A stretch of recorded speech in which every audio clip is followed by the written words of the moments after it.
Em nome do Pai, do Filho, do Espírito Santo. Amém. Ave Maria, cheia de graça, o Senhor é convosco.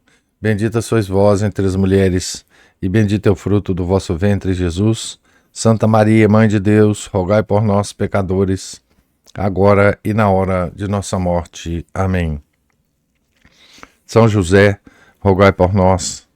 São Felipe Neri, rogai por nós. Nossa Senhora de Fátima, rogai por nós. Em nome do Pai, do Filho, do Espírito Santo. Amém. Bom dia a todos.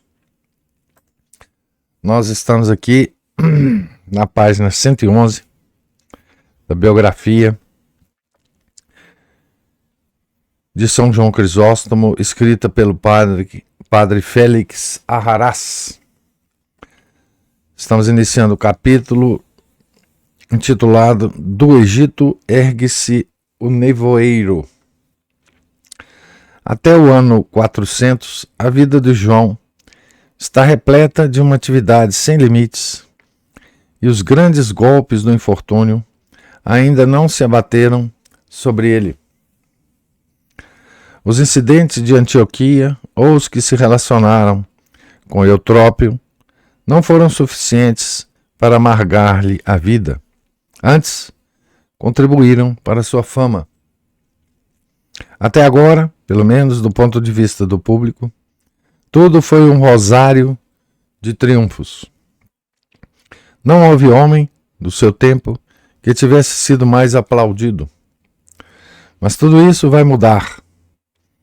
O cálice de glória será expiado com outro de amargura, e a vida há de tornar-se para João uma angústia contínua, um sofrimento indescritível. É uma pena ter de trazer agora à luz a vergonhosa atitude de alguns altos dignatários da Igreja, especialmente do patriarca de Alexandria, o arcebispo Teófilo, conhecido também como Faraó eclesiástico. Esse título aqui está entre aspas. Infelizmente, porém, não se revela com isso nenhuma novidade, uma vez que a historiografia mais imparcial já pronunciou o seu veredito sobre um episódio tão odioso. Em todo caso, convirá rememorar em traços rápidos as razões históricas, a fim de não cairmos no ingênuo escândalo ante a existência de elementos indignos no seio da Igreja. A intromissão cesarista na Igreja do Oriente, graças à qual uma corte degenerada se arrogava o direito de intervir nas nomeações para os cargos mais elevados, o fato de haver pessoas que, nessas circunstâncias, ascendiam aos postos eclesiásticos mais altos, não pela escada da justiça e do mérito, mas pelos degraus da adulação servil e da cortesania rasteira. A extrema dificuldade de o Papa intervir, dadas as distâncias e a precariedade dos meios de informação e transporte, os transtornos e confusões produzidos pelas invasões e arremetida dos bárbaros. Tudo isso, bem pesado na balança de um critério ponderado, deve dar-nos equilíbrio suficiente para não cairmos no exagero e para não achacarmos à Igreja culpas que ela não tinha condições de sanar naquele momento. Também não é possível falar, diante desse quadro, de uma decadência do cristianismo, pois o século IV ostenta ao mesmo tempo uma esplendorosa constelação de santos, doutores, mártires, bispos insignes, que se chamam Jerônimo, Agostinho, Epifânio, Gregório Nazianzeno, Ambrósio, Basílio e, evidentemente, João Crisóstomo, para não citar senão alguns nomes de primeira magnitude. Convirá ter sempre presente também o velho adágio medieval: corruptio optimi péssima. A corrupção do ótimo gera o péssimo. Ao ajuizarmos alguns dos lances mais repugnantes que teremos ocasião de presenciar. Quanto mais elevados os dotes naturais que uma pessoa recebeu, e quanto mais elevada a vocação a que foi chamada por Deus, tanto pior será o seu estado se desviar essas qualidades da sua função original a serviço de Deus e as empregar na satisfação de seu orgulho. Desde o episódio protagonizado por um dos 12 apóstolos, Judas, sabemos que ninguém está confirmado em graça. E a advertência aplica-se especialmente àqueles que receberam uma especial vocação de pastores na igreja. Nas próprias palavras de João, abre aspas, a primeira e mais essencial qualidade do bispo é nunca ter desejado sê-lo. Pelo menos que esse desejo se tenha acendido num coração. Por menos que esse desejo se tenha acendido num coração, é fatal que, como uma pequena chama, se ateie, cresça e desperte paixões violentas, das quais se perderão para sempre as rédeas. Mas lancemos um véu sobre tais horrores. É fácil imaginar que eles excedem tudo quanto se possa imaginar. Em contrapartida, quando não se desejou o episcopado, não custa descer do trono. É o temor de perder o que tão vivamente se desejou que curva a alma ao jugo da mais humilhante escravidão, reduzindo-a a extremos de faltar a quanto deve a Deus e aos homens. Nada mais funesto que semelhante disposição. Fecha aspas para João Crisóstomo. Então, muito interessante que o padre Félix, né, prefacie a sua descrição, né, do que aconteceu com São João Crisóstomo, porque o que aconteceu com ele, não é? Se originou do patriarca de Alexandria, né? Enfim, de um homem da igreja, né? Então, digamos assim, esse prefácio com que ele introduz, né, toda esses lamentáveis acontecimentos, né? É muito interessante, né? Porque ele tenta separar, né, muito bem a pessoa de Teófilo, né, da igreja, né? Da doutrina da igreja, dos santos da igreja, né? E portanto, isso aqui é uma lição para nós, né? De que as situações difíceis pelas quais a igreja passa, na sua já história bimilenar, né? Ela é, primeiro, as situações, elas se repetem desde sempre, né? A segunda coisa é que a igreja, quando ela enfrenta inimigos externos, historicamente é compreensível que esses inimigos se arvorem contra a igreja. A gente sabe o motivo pelo qual a igreja tem tantos mártires, né? O que nos surpreende é quando os inimigos que atacam a igreja estão dentro da igreja. Mas isso é muito, muito comum, né? E isso não nos deve surpreender, justamente pelo que o nosso autor coloca aqui, né? Enfim, desde Judas, né? Desde Judas, nós vemos essas coisas acontecerem na igreja, né? Enfim, o estado de graça, né? É um estado que pode ser passageiro. Muitas vezes o é passageiro, né? Ninguém está confirmado na graça, né? É a frase do nosso Padre Félix, né?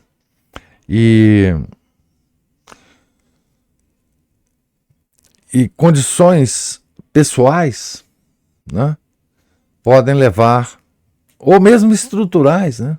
Por exemplo, esse cesarismo que acontecia na época, né? Quer dizer, o fato do poder temporal se imiscuir no poder espiritual e decidir quem vai assumir os cargos eclesiásticos, né?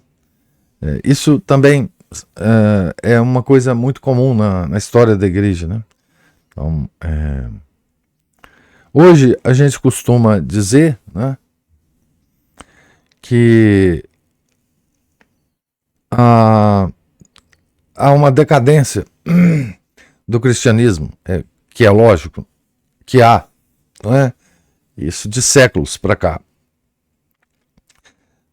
Mas mesmo em períodos em que o cristianismo está muito forte, né?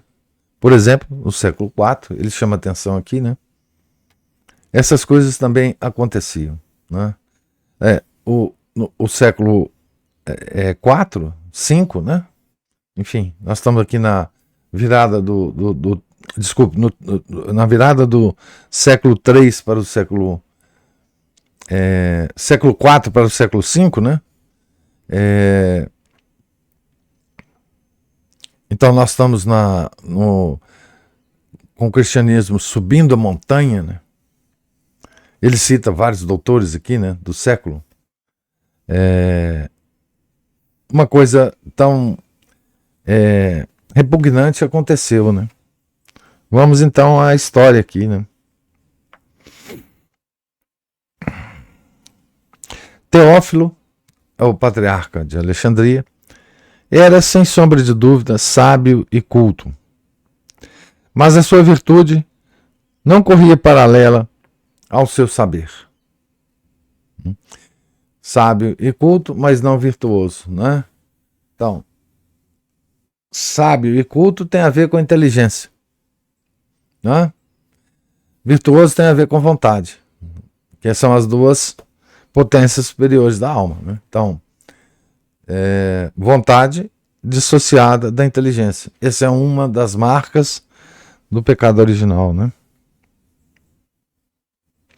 Descrevem-no como impulsivo, colérico, ávido de impor o seu domínio sobre os homens.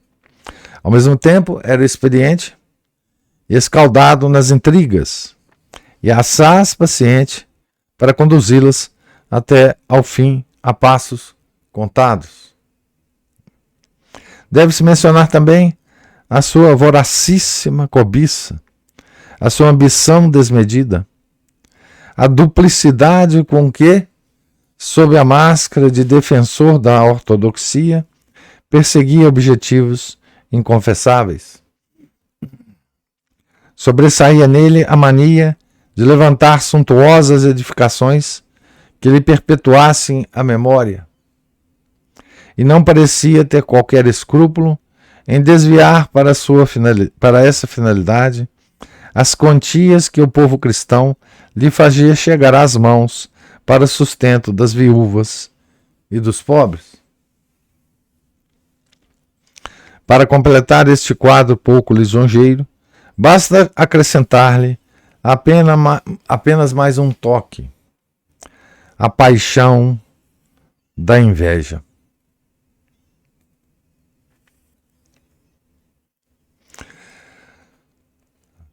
Que talvez seja o principal aqui no nosso caso, né? O luminar de Santa Sofia ofuscava-lhe e feria-lhe os olhos, e para isso contribuía um grãozinho de altivez, um grãozito de altivez senhoril. Não lhe parecia razoável que a igreja de Alexandria, que remontava ao evangelista São Marcos, tivesse de tratar de igual para igual a de Constantinopla, por assim dizer, nascida na véspera. Aliás, o fígado de Teófilo andava extravasando bile já desde o dia em que foi obrigado a engolir o papel de coadjuvante de João na sagração da Catedral de Bizâncio. Então, isso era uma coisa antiga já, não? Uma coisa que ele guardou, né? Para o futuro, né? Então, a fama de João, né? O luminar de Santa Sofia, a fama de São João Crisóstomo, acendia a sua paixão da inveja, né? Então, tudo isso estava guardado na memória, né, desse homem, né? Só lhe faltava a ocasião propícia para entrar em campo. E ela não tardou a chegar. O presbítero Isidoro, figura de destaque entre o clero de Alexandria, dirigia um magnífico hospital nessa cidade. A veneração que o povo lhe tributava traduzia-se nos vultuosos donativos que afluíram ao seu estabelecimento. Pois bem, certo dia, uma pessoa de posses entregou-lhe 1000 peças de ouro para comprar roupas destinadas às mulheres indigentes da cidade, com a condição expressa de que o donativo não chegasse aos ouvidos de Teófilo. A precaução não estaria lá muito de acordo com os cânones, mas explicava-se, dado o fundado temor de que aquele ouro, uma vez nas mãos do patriarca, acabasse por converter-se em pedra e não em roupas. Pedra de edificações, né? Luxuosas.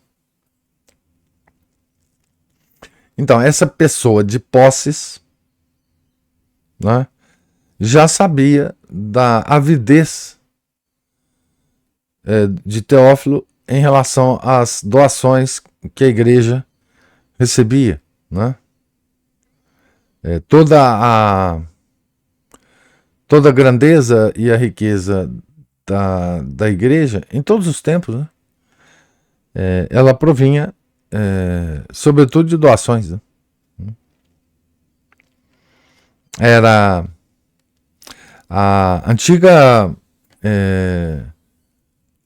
isso se reproduziu em toda a diocese, né? A antiga ideia do óbolo de São Pedro, né? Que começou no início do cristianismo, né? São Paulo, por exemplo, angariava doações, né? Para mandar para Jerusalém, né? Antes de Roma, né? Jerusalém era o centro, para mandar para Jerusalém, né? Nós vemos isso nos Atos dos Apóstolos, né? Então, essa pessoa de Posses, então, já sabia da avidez do Teófilo, né? Então, esse presbítero, esse padre que dirigiu o hospital, aceitou a doação e aceitou as condições. Por desgraça, o sagaz Teófilo tinha o seu serviço de informações. Aqui entre aspas essa expressão, né? E não tardou a inteirar-se do que se tinha passado às suas costas. Fora de si, mandou chamar o presbítero e lançou-lhe em rosto, diante de um conselho, uma série de acusações extremamente injuriosas. A partir de então, Isidoro não teve um só dia tranquilo.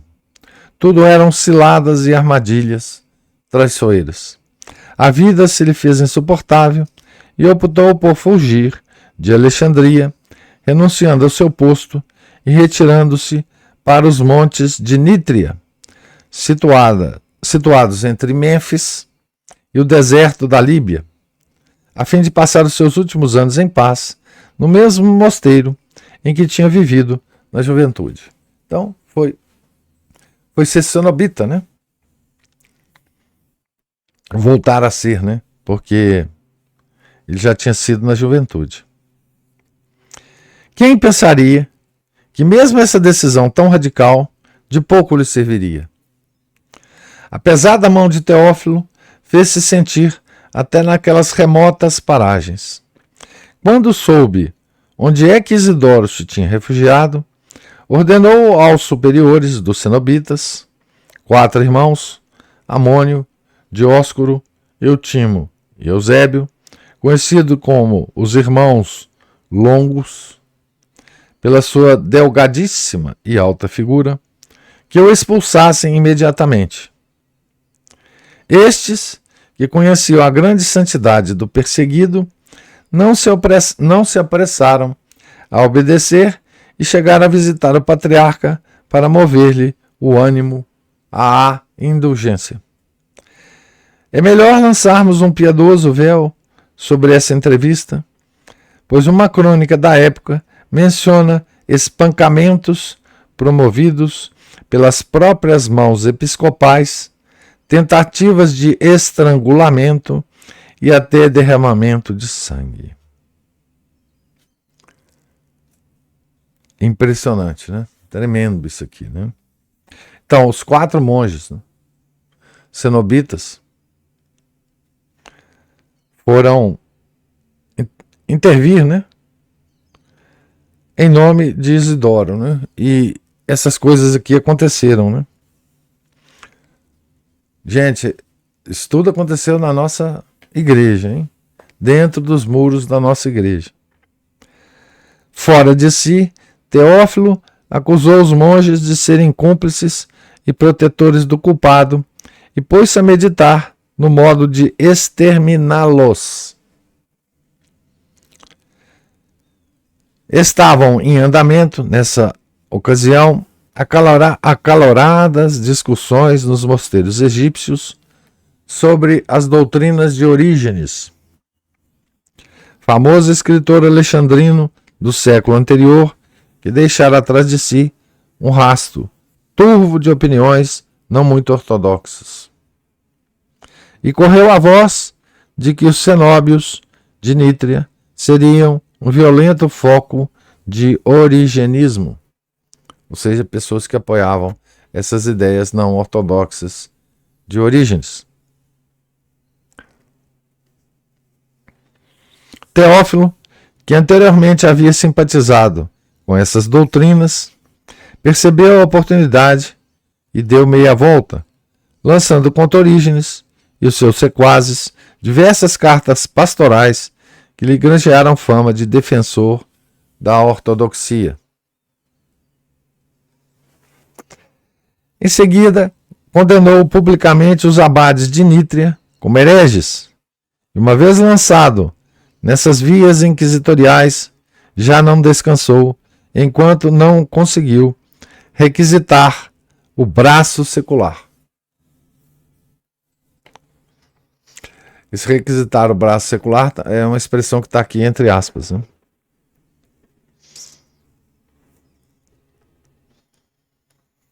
Então aqui já havia, né, esse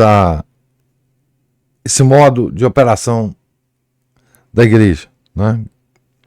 Escreveu uma carta ao prefeito Augustal,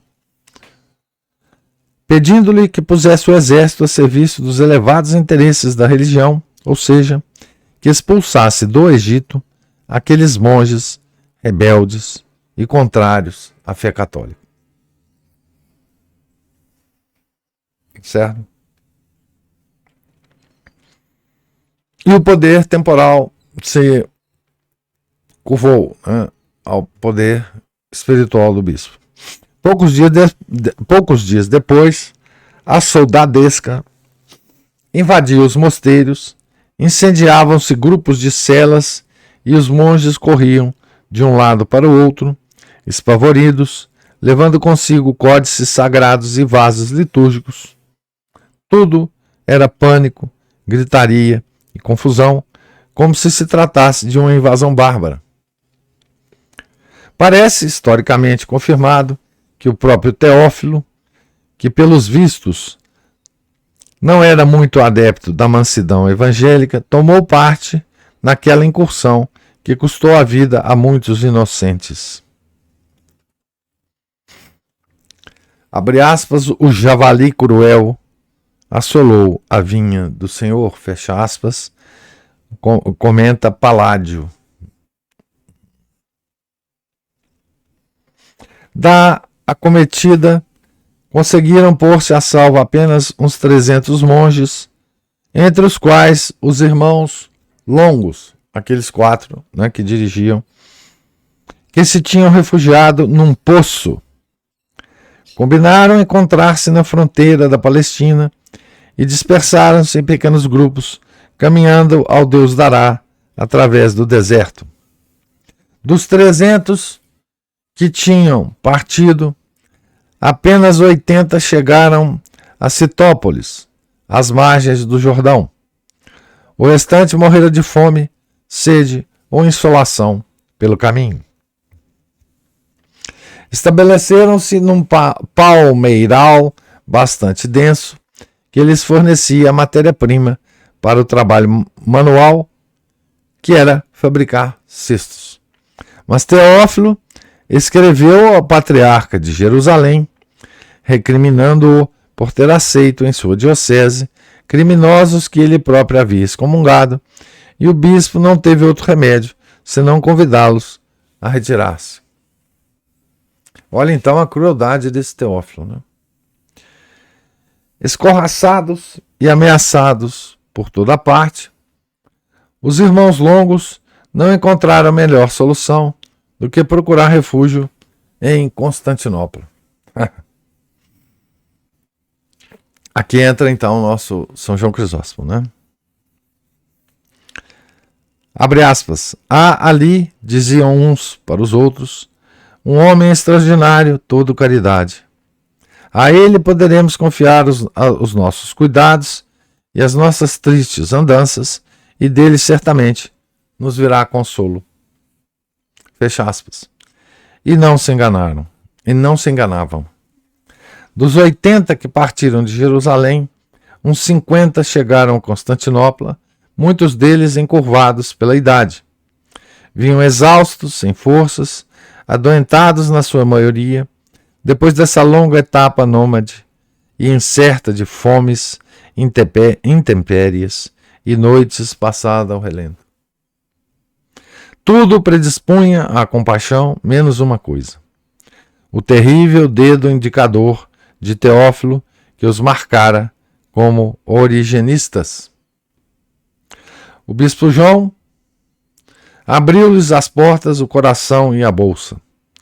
Providenciou para eles hospedagem nas dependências da igreja da Anastasis e ordenou às diaconisas que cuidassem deles, além de animá-los com o estímulo de sua palavra amiga e de oferecer-se para fazer tudo o que estivesse ao seu alcance para salvá-los daquele naufrágio.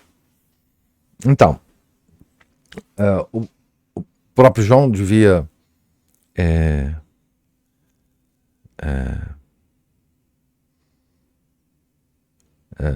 enfim, ter muita coisa em comum com esses homens, né? Porque ele próprio foi monge do deserto, né?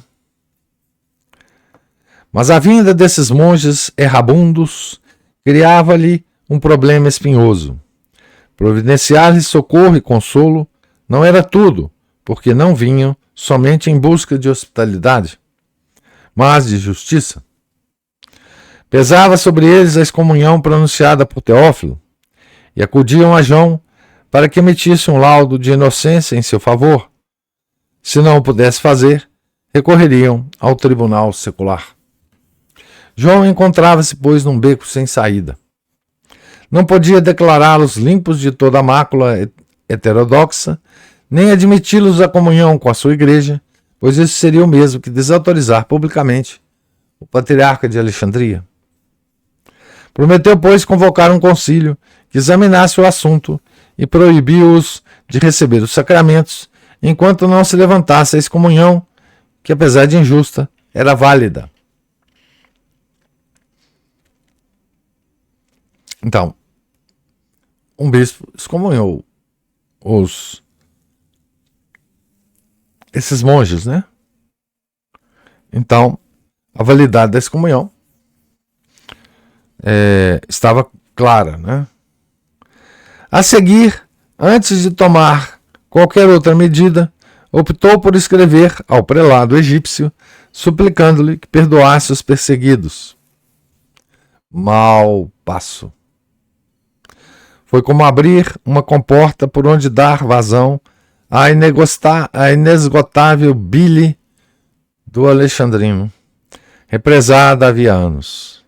A uma carta afetuosa, equânime e comedida, Teófilo respondeu com uma diatribe repleta de ameaças e insultos.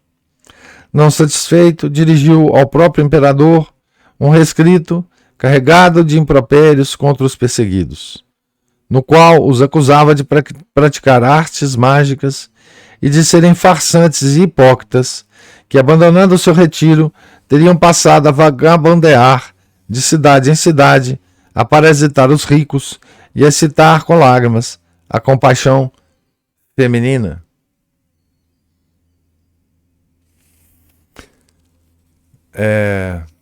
Isso aqui são as famosas fofocas, né?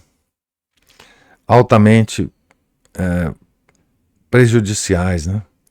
Pelo rumo que o assunto ia tomando, João percebeu que levar avante a sua intervenção era meter-se num vespeiro e recuou, calando-se momentaneamente. Mas Teófilo já decidira chamar a si o comando da intriga que acabaria por levar o santo à ruína e à morte. Então acabei aqui de ler o capítulo, né? Então esse capítulo, vocês podem imaginar, né? Desse capítulo, que expressa bem toda a confusão, né? E dá bem para imaginar a personalidade desse arcebispo, né? Patriarca de Alexandria, né? Todas as suas paixões violentas, né?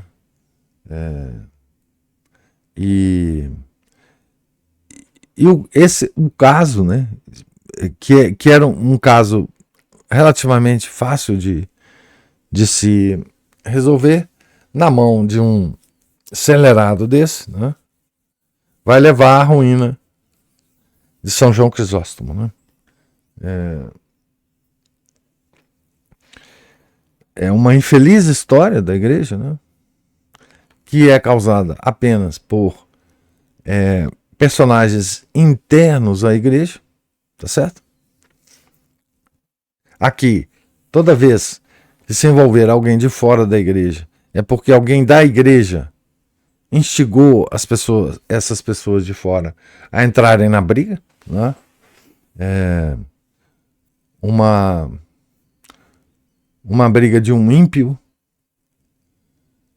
contra um justo, né? Ambos dentro da igreja, e que vai levar à destruição do justo, né?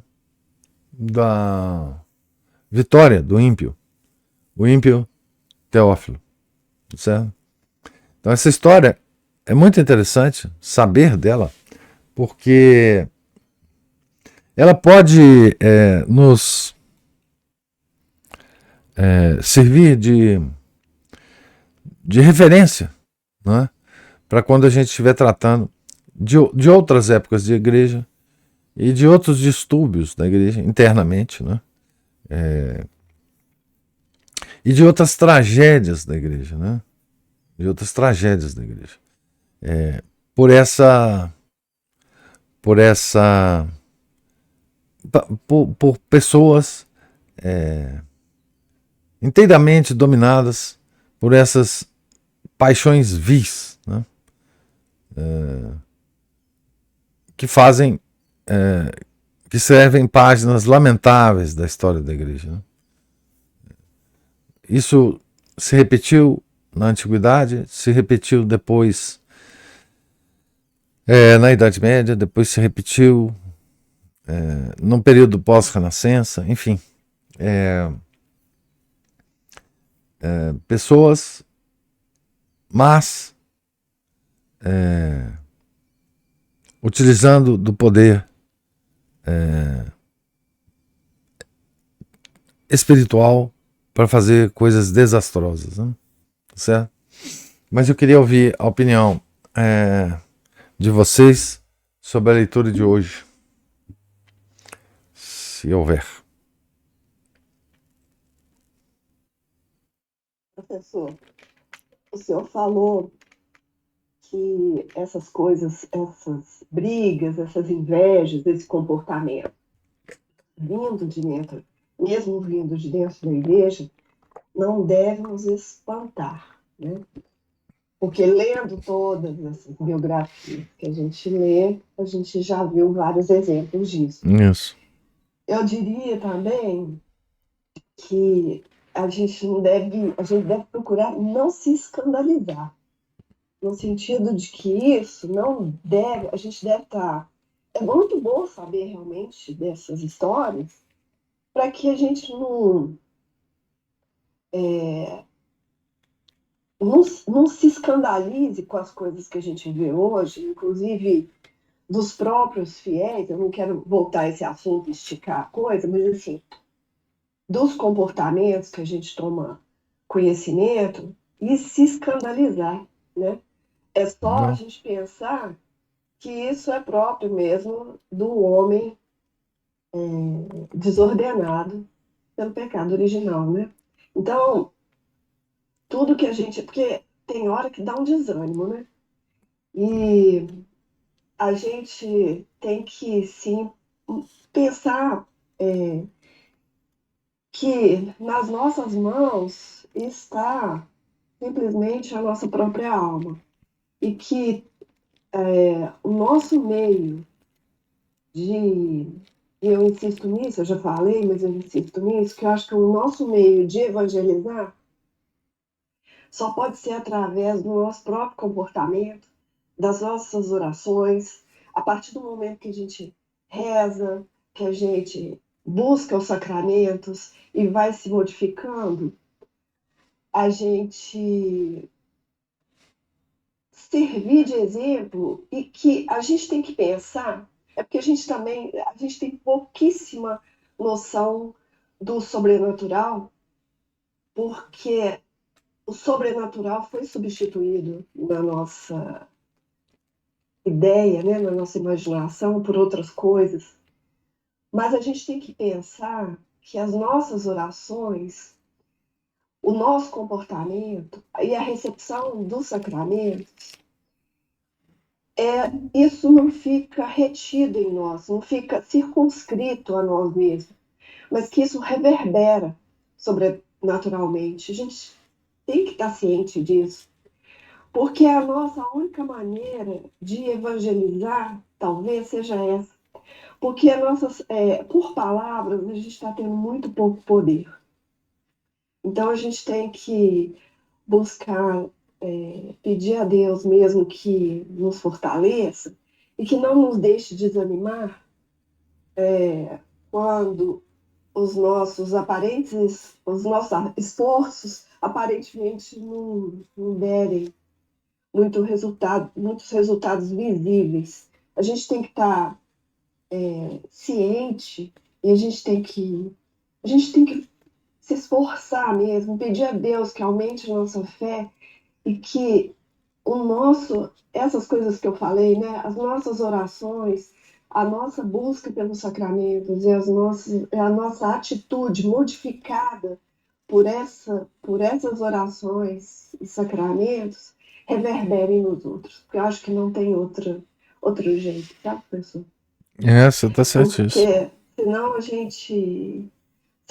a gente fica muito escandalizado mesmo pelo comportamento alheio, e principalmente quando esse comportamento alheio vem de dentro da igreja, né? Daqueles que são os fiéis ali, ou do clero, ou da alta cúpula do clero, seja lá de onde vem. O mais próximo nos atinge mais. Mais, né? Dos nossos irmãos nos atinge mais do que do Papa. Porque está próximo, né? Está próximo.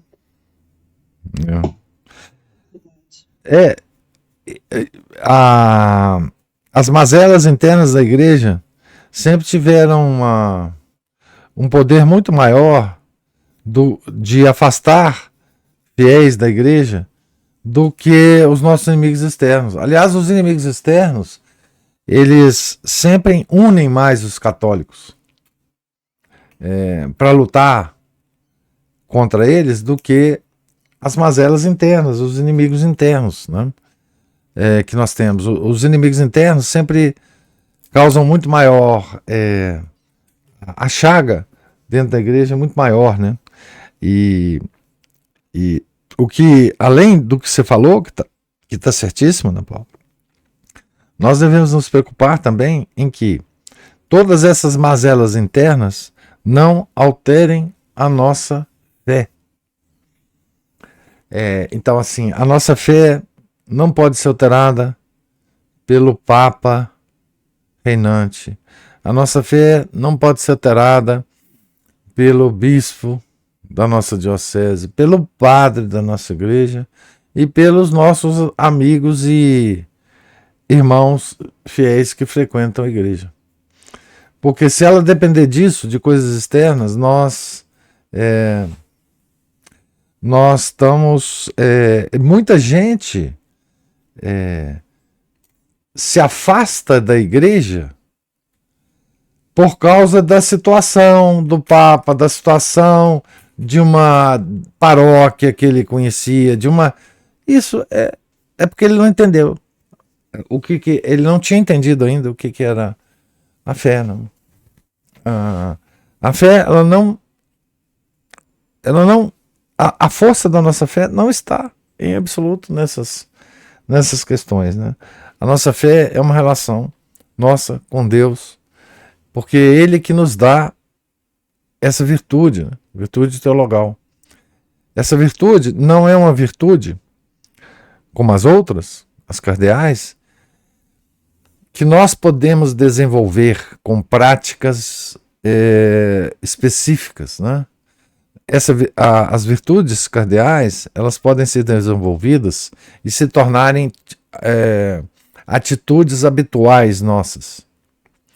As teologais, as virtudes teologais não podem. Elas vêm a nós através de Deus. Não é através do Papa, não é através do bispo, não é através do padre. É através de Deus e dos seus sacramentos, obviamente, né?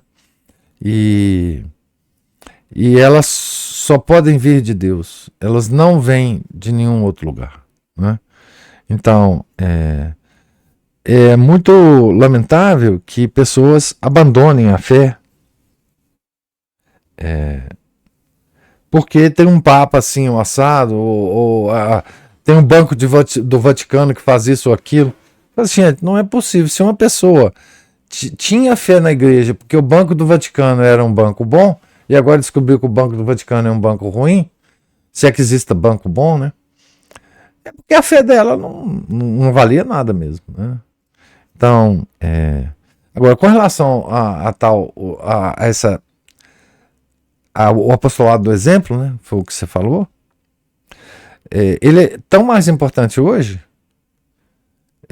do que em outras épocas, porque hoje as palavras começam a perder o sentido. Então não adianta conversar. Não adianta mais conversar em certos meios. Não adianta você conversar, né? Então adianta você simplesmente se comportar como católico, né? E entregar para Deus o que Ele quer, né? Que nós façamos por Ele, né? Então, assim, agora, no caso em tela, né? Quer dizer, um grande santo perseguido por gente da própria igreja, né? Nós temos exemplos assim, enfim, desde sempre nós temos isso, né? Desde sempre, né? Então, e esses grandes santos nunca perderam a própria fé, né? Mesmo sendo perseguidos, né? Pela própria igreja, né? Nunca reclamaram, né? Se comportaram como mártires da causa de Jesus Cristo, né? Mesmo sendo perseguido por gente que supostamente falava em nome da igreja, né? Então, isso não nos deve surpreender, não porque não é surpreendente, é surpreendente. Não nos deve surpreender porque nós conhecemos esse modus operandi dos maus dos ímpios dentro da casa do Senhor, né? Há ímpios dentro da casa do Senhor, né?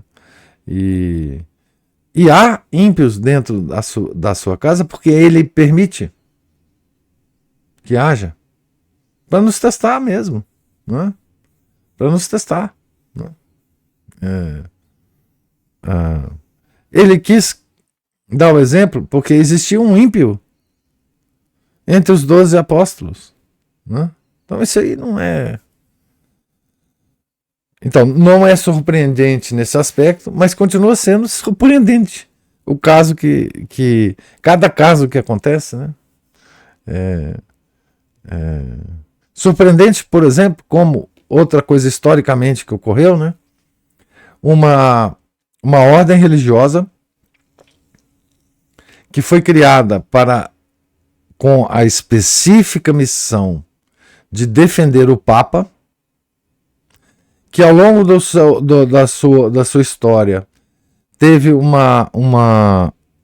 atitudes extremamente positivas na defesa do Papa, e em determinada época um Papa fez a supressão da ordem mundialmente em toda a Terra, que foi a ordem criada por Santo Inácio de Loyola.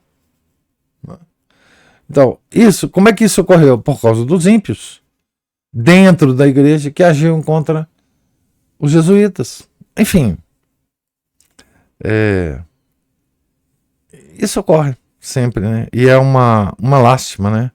E no nosso círculo, como você bem disse, Ana Paula, existem as mesmas paixões, as mesmas invejas. As pessoas invejam aquelas que são mais piedosas, aquelas que são mais humildes, aquelas que são, de alguma forma, têm algum atributo que as faça sobressair. Pessoas que eu estou falando, nossos irmãos fiéis nos invejam se nós tivermos esses atributos ou essa vida religiosa mais intensa, eles começam a nos invejar e nos querer mal, né? E, infelizmente é assim, né? Os círculos são esses mesmos, né? E é lamentável. Felipe levantou a mão aí.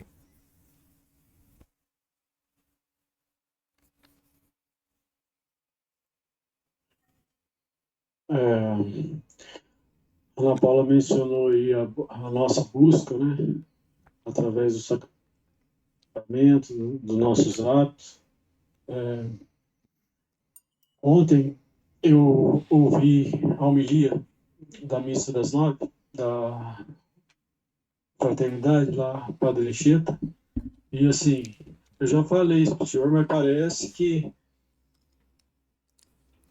toda vez que o senhor fala desses assuntos, parece que o senhor está repetindo o que eu escuto nas homilias que eu entro em contato, ou da fraternidade, ou muitas vezes lá de Brasília, lá, O IBP. o IDP, que eu já comentei com o senhor. Então, ontem eu tive a oportunidade de ouvir a homilia, e eu até comentei com a Juliana, pelo fato de eu não estar assistindo a missa, né, sempre presencial, eu busco esse recurso, e aí eu faço uma anotação, porque não vai ficar gravado, enfim, aí com isso eu me beneficio, porque eu vou tentando fazer uma síntese de tudo que o padre fala e traduzindo para mim, mas depois eu leio e tá muito bom, eu acho. E aí, ontem ele falou sobre a modéstia, né? Não só, a vestimenta é um aspecto dela, né? Que não deve ser importante, mas a modéstia abrange todo o comportamento, né? Ou seja, ele mencionou que o católico tem que ser solene nos seus atos e, por exemplo, aí vai de encontro com a orientação daquela leitura que o senhor fez na quaresma, e antes de entrar no quarto, um hábito fazer o nome do Pai, ora, eu consegui adquirir esse hábito agora, eu entro no quarto já automaticamente, demorei umas, sei lá, 3 semanas para adquirir esse hábito, mas então, aí, aí o senhor falou que esse comportamento nosso incomoda os ímpios ao nosso redor, foi exatamente o que o padre falou ontem, então é só para né, falar que eu acho que eu estou entendendo esses conceitos e também eu assisti a palestra que o senhor deu há 3 anos atrás, palestra não, uma live com a Maria Cristina, né, falando sobre o liberalismo, e aquilo parece que fechou na minha cabeça, assim, mais uma chave que o senhor menciona os pontos principais e vai de acordo com o que o senhor fala diariamente aqui com a gente. Então é isso. Com Deus. Muito bem. Obrigado pela participação e pelo comentário, o Felipe. Aquele vídeo que foi compartilhado lá foi compartilhado porque nós ontem na reunião de sábado, né, anteontem, né, na reunião de sábado, a gente mencionou esse vídeo e aí a Ana Paula houve por bem compartilhar lá no clube de leitura o vídeo. Mas enfim, toda vez que pessoalmente eu leio uma história como a que nós vamos ler aqui, né, sobre essa grande injustiça, né, que foi feita com São João, depois que passa, né, a surpresa, a tristeza da própria situação, né,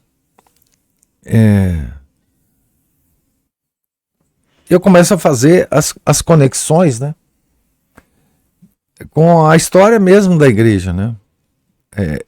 E, sobretudo, eu gosto sempre de ler a vida dos santos. Já falei isso para vocês e tento fazer isso aqui nos comentários, né? De trazer a vida do santo, as coisas que acontecem com o santo, a sua doutrina, a sua obra, né? Para a nossa vida agora, né? Assim, só há um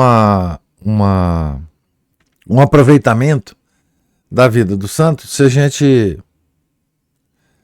tenta reviver, né, o que ele nos ensinou no nosso tempo, né?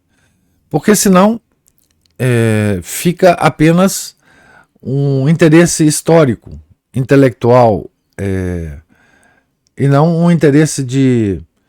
Porque santo não é um personagem da história, né? Para nós católicos, né? Apenas, né? A gente pode ler muito... Eu adoro biografias. Mas quando você lê uma biografia de uma pessoa normal, você quer saber sobre a vida dela, sobre o ambiente histórico que ela viveu, mas você não quer reviver a vida dela. Você não quer aprender valores permanentes que ela teve e atualizá-los, né? Com a vida de santo você quer, né? Porque a gente sabe que a vida de qualquer santo, ela é de alguma forma um espelho meio deformado da vida de Nosso Senhor, né? E a gente sabe que Nosso Senhor veio nos falar de valores eternos. Portanto, em qualquer época, nós podemos nos beneficiar desses valores eternos que foram expressos na vida dos santos e que podem nos ajudar agora, hoje. Então, é preciso atualizar, não é? A vida do santo, né? Então, todo detalhe que ocorre com o santo e, sobretudo, toda a reação que o santo tem a todas as vicissitudes que ele passa, tem alguma coisa a nos dizer hoje. Há de ter alguma coisa a nos dizer hoje. Nós temos que tentar absorver daí, né? Não só na nossa vida pessoal, né? Mas também com relação à própria igreja, à própria instituição igreja, né? A própria organização, né? Que foi evoluindo também, né?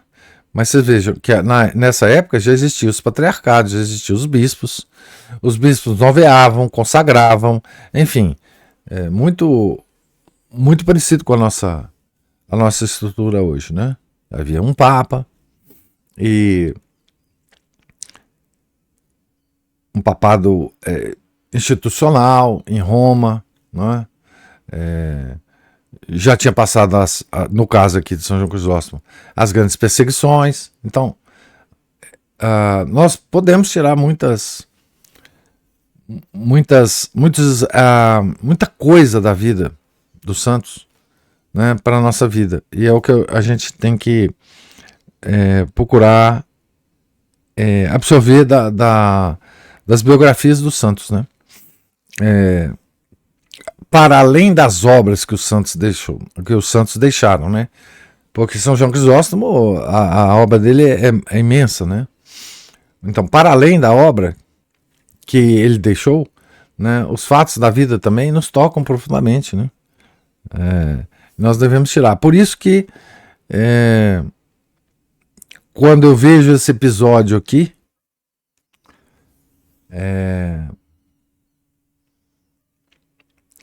é impossível para mim não fazer essas ligações, né? E certamente impossível para Ana Paula não ter feito as ligações que ela fez, né? Inclusive nos mínimos detalhes da nossa vida cotidiana de fiel, né? Fiel normal, né? Enfim. Mais alguma observação? Ô, Márcio. Bom, realmente é igual você falou, né? Essa adaptação, essa adequação, né? Essas histórias, né? Dessas biografias dos santos, né? Para o nosso tempo, eles estão ali evangelizando, catequizando a gente, não só pelas palavras, mas também pelos exemplos, né? É uma forma de apostolar um bom exemplo através daquilo que veio, né, até nós pela história, né? E eu fiz assim, para não ficar divagando demais, para ser mais rápido, eu fiz aqui umas anotaçõezinhas, né, vendo aí que essas atitudes aí desse Teófilo aí, que tem mais como um demonófilo aí, e as outras ações que a gente viu aí, as coisas bem vergonhosas, bem ímpias mesmo, aquele velho naturalismo, né? O liberalismo é um naturalismo adaptado, adequado a cada situação. Né? O que a gente vê aí são aquela abundância dos frutos da carne, que, né, estão aí lutando de um lado e os frutos do Espírito do outro, né, que a gente vê na carta de São Paulo, se não me engano, aos Gálatas. Uma listinha lá, né? Então a gente está vendo, quem procurar descobrir isso aí vai ver direitinho como é que é. E isso aí é simplesmente. Outro dia me veio uma sugestão até no YouTube. Um desses cortes de podcast, de um sujeito entrevistando até uma psicóloga cujo discurso eu já ouvi antes, ela falando de um vídeo dos anos 90 ou 80, não sei. Ela já está bem idosa já. Coisa interessante que sobre a projeção dos pecados das pessoas, assim, dos defeitos, dos vícios das pessoas, como é que eles ocorrem, né? E interessante que ela coloca uma coisa que até já tinha visto antes, que era que a psicologia moderna ela é ótima para descobrir os problemas, entender o mecanismo de certas coisas, mas é muito ruim para propor soluções. Mas ela como solução, ela propunha o seguinte, muito interessante o discurso dela, que todos os cortes dela falava isso. A solução é a imitação das virtudes de Nossa Senhora e de Nosso Senhor, por incrível que pareça, indo a psicóloga. Pela sensatez do discurso dela, isso aí, né, acabaria vindo dali mesmo. Até fez disse alguma coisa breve lá sobre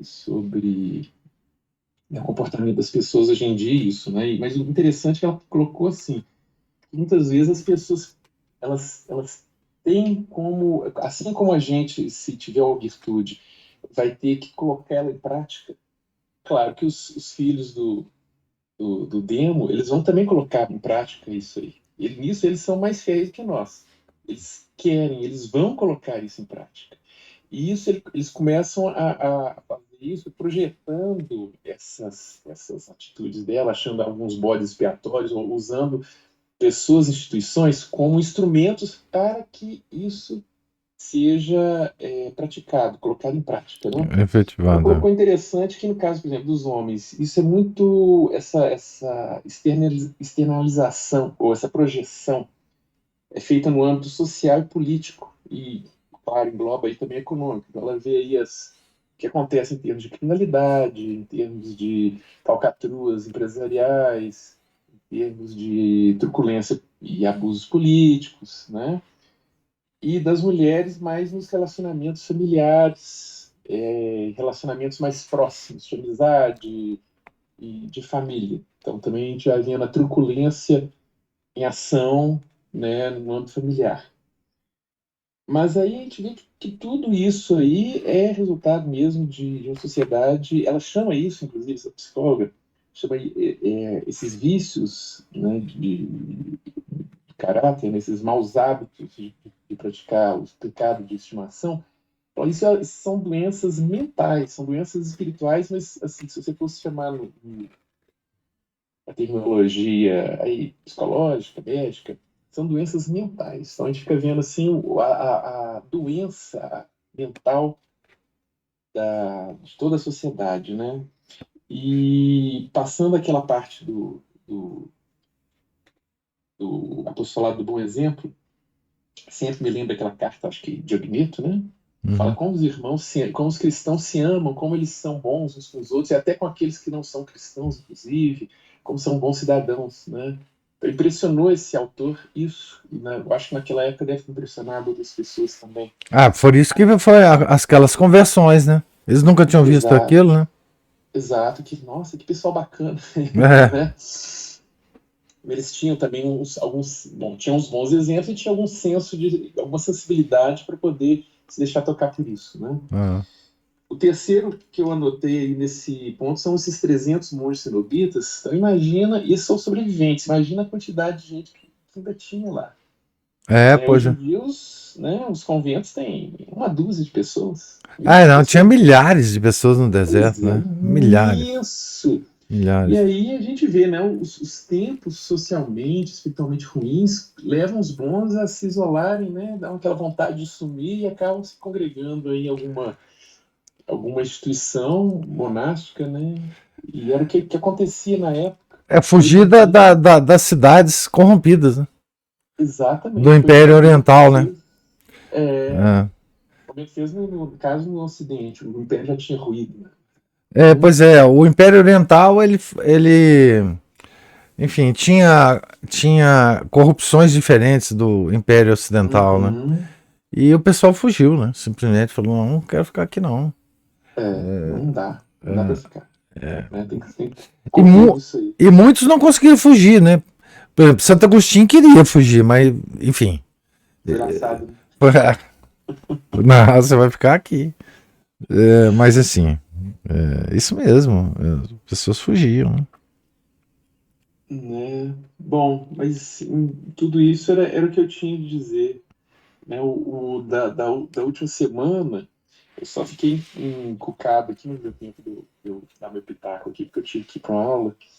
Aquela coisa de consagração válida, consagração inválida, porque ordenação válida, ordenação inválida. Mas engraçado é o seguinte, isso me fez lembrar uma disputa entre dois sacerdotes aí da chamada resistência, né, um deles ex-fraternidade, que descobriram aí que houve um milagre eucarístico numa missa nova, e um deles falou, a missa nova, apesar de ilícita, apesar dela não ser, né, aquele rito, a consagração é válida, a ordenação do padre, consequentemente, foi válida também, e teve esse milagre. E o outro, mesmo diante dos fatos, falou que não, a consagração é inválida, e a ordenação é inválida, ou seja, tapando o sol com a peneira. E engraçado que eles adoram falar essas coisas, né? Porque só a tal instituição que tem a verdade, que tem isso, que tem aquilo, aquilo outro. Aí você pergunta para ele, pois é, padre, o senhor vem aqui uma vez ao mês, uma vez a cada 2 meses, o senhor mora longe para danar, né? Lá no estado X ou Y, e se eu tiver um parente aqui precisando de uma extrema unção, o que eu faço? Eu mando a passagem para o senhor vir cá? Não. Você procure um padre de paróquia e leve lá para a unção. Ou seja, nessa hora o padre é consagrado validamente, ele administra os sacramentos validamente. É engraçado isso, né? É uma coisa. Isso aí é uma. Esse negócio, Márcio, esse negócio eu vou te falar, viu? Isso é lamentável. E eles colocam na cabeça dos seguidores deles que eles são, assim, os novos templários, e só falta, né? E só falta no finalzinho da homilia perguntar assim, e aí, padre, qual é o próximo passo? Vamos tomar Jerusalém. Vamos lá. Vamos com o Godofredo de Bulhões. Aqui, o Márcio, eu fico impressionado de que as pessoas presas a esse sistema não percebem essas incoerências. Nossa, eu fico impressionado. Porque assim, e são pessoas boas, as que estão lá. Então, são pessoas muito... não, é claro, porque nós somos impuros, né, Márcio? Também, pô. É claro, nós somos párias. Mas assim, o que eu fico pensando é que poxa, é muita confusão mental, porque se você pensar um pouquinho, nem é sob o ponto de vista da piedade, nem é sob o ponto de vista da devoção, mas do ponto de vista da realidade, o que eles propõem é uma impossibilidade. Sim. Então assim, não precisa fazer análise teológica, doutrinária, citar Santo Tomás de Aquino, pensa na sua vida, poxa. Exato. Pensa só na sua vida, como é que você vai fazer com a sua vida, sua fé? seu comportamento, sua, né? Então, assim, essa divisão atual dentro dos grupos tradicionais é uma coisa das mais terríveis, porque é uma divisão de fiéis, uma divisão de e outra, nós estamos entrando essa coisa de consagra ou não consagra é uma discussão que nenhum fiel como nós podemos tomar parte dela. Exatamente. Se há discussão, nem se há discussão, a gente não deve. Nem solução, né? Nem solução. Então, a gente. Por que esse assunto está nas escadarias da igreja? Entendeu? Eu não entendo. Balcões de padaria, né? Eu não entendo porque esse assunto é um assunto. Quer dizer, porque quando você começa a se preocupar com o assunto, você, primeiro, acha que entende. Segundo, você acha que pode, pelo menos, colaborar para a solução. Nesse assunto, nós não entendemos e não podemos colaborar com a solução. É simples. É um não assunto para nós. Então, assim, é triste demais. É a questão, professor, de que as pessoas não veem que nessa guerra aí, como em toda guerra, tem aquela coisa do boots on the ground. E aí, quando as botas tiverem de tocar o chão, o que vai ter que ser feito? Né? As guerras modernas, assim, chegam, bombardeiam, mandam mísseis, artilharia, aviação, tarará, tarará. E aí, agora, na hora de colocar o pé no chão, ocupar o território, o que vai ser? Franco-atirador te dando tiro na cabeça, mina explodindo, artefato explosivo te deixando surdo, doido, aleijado, morto. Exatamente. Tem muita gente que, por exemplo, sonha com um papa verdadeiro. Vai assumir um papa. Tá bom, se esse papa assumir, o que vai acontecer, meu cara? E aí? Você tem certeza que você deseja isso? Tá preparado? É o boots on the ground. Não é? É o boots on the ground. Outra, se a pessoa, né, assim, trazendo até de volta ao que a gente tem aprendido aí nessas biografias, tá? Igual eu vi aí, tem uns frutos da carne aí, que são uma lista, deve ter uns, sei lá, uns 10 coisas assim, né? Discórdias, perseguições, invejas, ambições. E aí a gente tem que ver, vamos meditar isso na nossa vida, disso aqui que nós estamos fazendo. Aí vamos ver do Espírito, o que nós estamos... Na grande maioria das vezes nós fazemos ambos. Às vezes, em determinada situação, uns, às vezes outros, às vezes a mistura de um e de outro. E o que a gente pode fazer para... É uma coisa que eu peço naquele mistério da glória, da descida do Espírito Santo, né, sobre Nossa Senhora e os apóstolos pentecostes no cenáculo. Pedir para poder dar a graça, para poder dar frutos do Espírito e mortificar os frutos da carne. Então, o que a gente pode ver em cada ação nossa que a gente está fazendo de maus frutos? Porque é pelos frutos nossos que havemos de ser ligados, né? Exatamente. A Cristina faz uma pergunta ótima aqui. Estamos preparados para o Index Librorum Prohibitorum? Exatamente, Cristina. Quem de nós, né, com a nossa ambição literária, com a nossa, enfim, estaria disposto a não ler um livro só porque a igreja falou para não ler? Né? E é isso mesmo. É a tal da civilização ocidental sem Inquisição, né? Sem o Index, sem as cruzadas. Não tem. Sim. Não tem. Não, e outra pessoa, se além do Index aí, chegar esse novo Papa aí, triunfante e glorioso, chegar e começar a condenar certas práticas, muitos de nós consideram assim, as coisas mais normais do mundo, assim. E começar a condenar certos grupos tradicionais? Também piorou, né? O que nós vamos fazer? Certas teses, né, sectárias, certos grupinhos que nós conhecemos, certas bobagens que só tal grupo tem a fé, ou tal grupo que preserva isso, só tal dizer que só tal bispo tem consagração. Não, e tem certos grupos que tem tribunal canônico de julgamento, pois é. Fora da igreja. Pois é, então como é que fica esse negócio? Aí a pessoa fica, mas é isso. quando condenar o liberalismo econômico, de novo, né? Quando condenar o sistema matriarcal ou centrado na tirania matriarcal, né, da família brasileira, como é que vai ser? Mais o quê? E quando falar para esses direitosos aí que não existe liberdade de expressão? Pois é, exatamente. Que a liberdade não pode ser abuso e o mal não tem direito. Não. Vai ficar todo mundo rebolando na cadeira. E vai continuar fazendo o errado como sempre, porque, afinal de contas, eu sempre fiz assim, é o sistema da Gabriela, né? Eu nasci assim, cresci assim, sempre fui assim. Gabriela, né? Como dizia uma vizinha minha, que eu falei, mas isso aí tá errado. Assim, mas é tradição. Mas tradição por quê? Desde quando começou essa tradição? Quem começou? Foi sua avó? Não. Foi sua mãe? Foi.